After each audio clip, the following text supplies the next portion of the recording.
next question is, what is myelin sheath and from where is it synthesized? So the most basic concept that we know is the Schwann cells secrete the myelin sheath in the peripheral nervous system, whereas the oligodendrocytes secrete the myelin sheath in the central nervous system. So how does this actually take place? So say suppose this is a picture of how the myelin sheath is formed in the central nervous system. So these are the oligodendrocytes, the one in red, and each of these help in the simultaneous secretion of the myelin sheaths for numerous amount of neurons, because we have a fair idea of how the central nervous system is a very complex network of neurons. So recruiting individual cells for each of these neurons will not be a very easy task. So we have this. So this system is totally distinguishable from that of the peripheral nervous system, because in the peripheral nervous system what we have is a singular neuron has a set of Schwann cells which aid in the formation of myelin sheath around that neuron and that neuron only.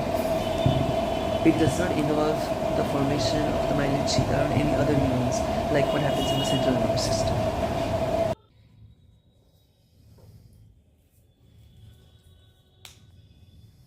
Now we'll discuss about the formation of the myelin sheath in the peripheral nervous system.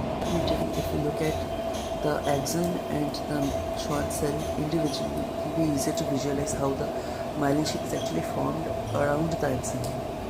So say suppose this is the axon and this is a double-layered Schwann cell around it.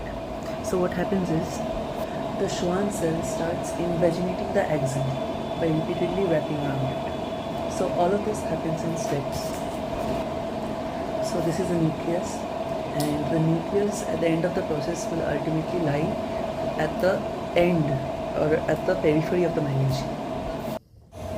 So this is how it gradually starts wrapping around the axon, and we can demarcate the cytoplasm by marking it a bit differently.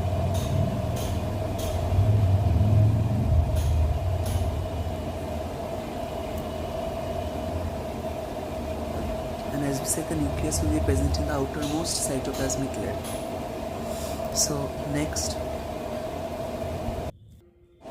the wrapping of the Schwann cell membrane goes about till we have something like this, and like before, we'll mark the cytoplasm separately so that it's easier to differentiate between the cytoplasm and the membrane. The middle two layers that we have here is collectively called the mesexome. The mesexome is something which gets elongated and continuously wraps around the axon furthermore, such that it briefly separates, or rather suspends, the axon from the rest of the membrane. Moreover, various types of lipids, proteins are gradually deposited between the two layers of the mesexome, and this ultimately helps in fusing the entire structure to become a compact sheath. So after the whole process, we can see one thing, that the myelin sheath that has been formed has successfully divided the entire Schwann cell into two cytoplasmic compartments.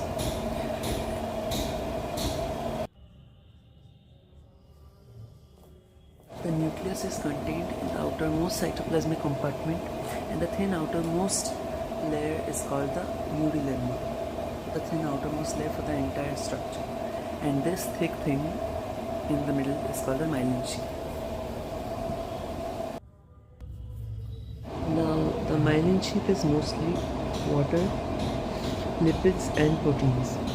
So among the important lipids which are part of the myelin sheath, we have cholesterol, phospholipids, sphingolipids, and sphingomyelin is one such compound which specifically functions as an insulating material for the entire neuron.